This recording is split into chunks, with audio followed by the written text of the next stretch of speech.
Ya, pemirsa kembali bersama dalam Referensiana, referensi wanita Indonesia. Mungkin buat Ibu Indah di Surabaya masih kurang tipsnya nih kayaknya. Kalau saya juga kayaknya masih kurang. Gimana nih? Selain menyalurkan hobi lebih kreatif lagi, kira-kira ada lagi nggak? Sebetulnya banyak dengan mengikuti kegiatan-kegiatan luar, ya. Hobi kan itu berarti adalah penerapannya di dalam lingkungan keluarga. Tapi kalau kegiatan luar itu kan kayak misalnya ikutan klub apa, Karang Taruna, arisan.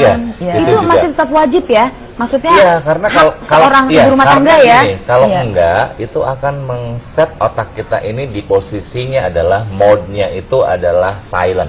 Betul, gitu loh. Sedangkan untuk menjadi multitasking berarti kan ada beberapa. Dan pada saat multitasking ini tidak bekerja, ini kan berarti diam. Medan listrik di otak kita terdiam.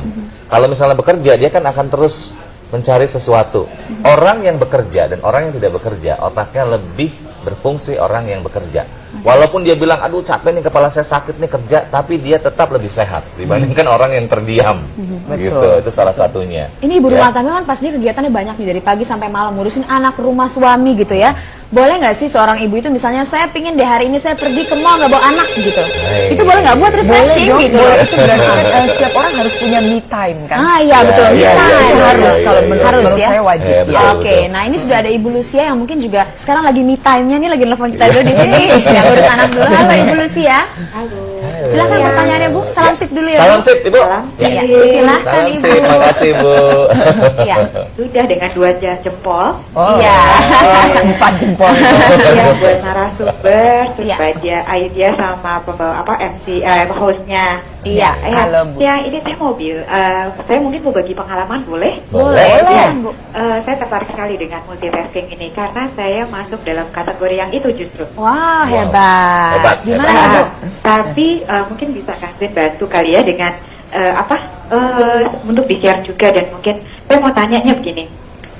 Ada nggak tips-tips yang membuat orang lain justru tidak merasa terintimidasi? Karena kadang-kadang kita saking aktifnya mereka pikir mereka agak merasa terancam buat yang tidak punya multitasking seperti itu. Dan ini saya sudah pernah diskusikan, ngobrol-ngobrol lah sambil ngeteh dengan teman-teman. Mereka ternyata juga beberapa yang sangat-sangat mirip seperti saya, itu juga merasa, oh ada banyak juga nih orang-orang yang ternyata agak-agak keder ngelihat kita seperti ini. Saking aktifnya ya Bu ya. Gimana nih caranya nih supaya orang-orang tidak merasa terintimidasi dan keberadaan orang-orang yang sudah. Memang orang-orang multitasking biasanya terkesan dominan ya. Dominan dan maunya cepat. Ya, maunya cepat gitu ritmenya. Iya, pengennya perfeksionis juga. Ya. Tapi gimana dong? Jadi jangan sampai orang lain takut gitu ketemu kita nih. Seperti tadi Ibu Lucia kan bilang gitu sambil ngopi, itu kan ketahuan ya dari gaya busana, dari tatanan rambut, dari ucapan. Orang-orang yang dengan multitasking dinamis tinggi itu berbeda ya dengan orang-orang yang biasa-biasa aja, belum menerapkan pola multitasking dan dinamis. Nah, untuk supaya tidak terkesan terintimidasi, berlebihan lah gitu ya, mengintimidasi orang lain, kita sebetulnya harus bahwa menjadi orang yang baik ya, dalam arti baik adalah juga mengerti orang lain. Ya, itu salah satunya. Kalau kita misalnya tidak mengerti orang lain, berarti kan kita seolah-olah selfish terhadap diri kita sendiri.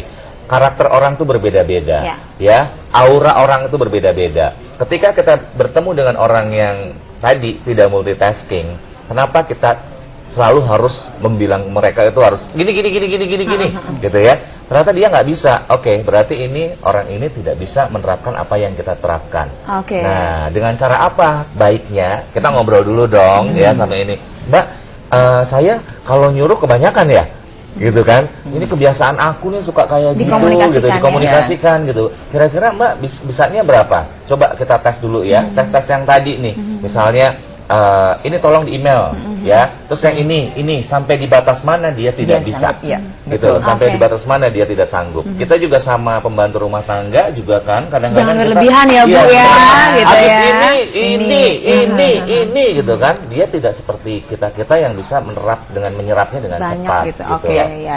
Ada nggak dari bayi sendiri nih? Intinya adalah kita coba untuk melihat mereka mengerti dari orang lain sudut juga, pandang bukan dari diri kita sendiri tapi dari mereka. Ada tambahan mungkin Bayu? Saya nambahin aja apa yang dibilang oleh Kang Zai, bahwa mengerti orang lain itu bisa dilakukan dengan cara lebih banyak mendengarkan.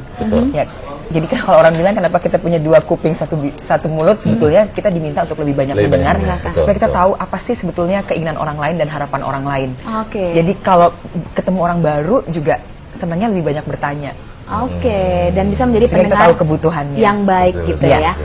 Sepertinya memang benar sekali, haruslah kita menjadi seorang yang dinamis tapi tidak boleh egois gitu ya. Nah, pemirsa nggak terasa sudah 60 menit kebersamaan kita semua nih, Mbak Ayu dan juga Kang Z ya. Terima kasih banyak. 2 jam aja yuk. Terima kasih banyak pemirsa atas partisipasi Anda lewat telepon, dan kami mohon maaf apabila tidak semua pertanyaan Anda bisa kami tampung. Nah, bila Anda ingin konsultasi langsung dengan Kang Z Hanan, hubungi nomor telepon yang sudah ada di layar kaca Anda. Terima kasih Kang Z, terima kasih Mbak Ayu sudah datang ke sini. Senang banget hari ini, terinspirasi banget supaya menjadi orang yang dinamis dan tidak egois sekali lagi ya. Dan Anda semua jangan pernah lewatkan referensi Ana selanjutnya yang akan kami tayangkan setiap hari live dan interaktif pukul 1 siang waktu Indonesia bagian Barat, tentunya dengan topik-topik yang tidak kalah menarik. Saya Intan Nitya Sastra, atas nama seluruh kru yang bertugas kami ucapkan terima kasih dan sampai jumpa.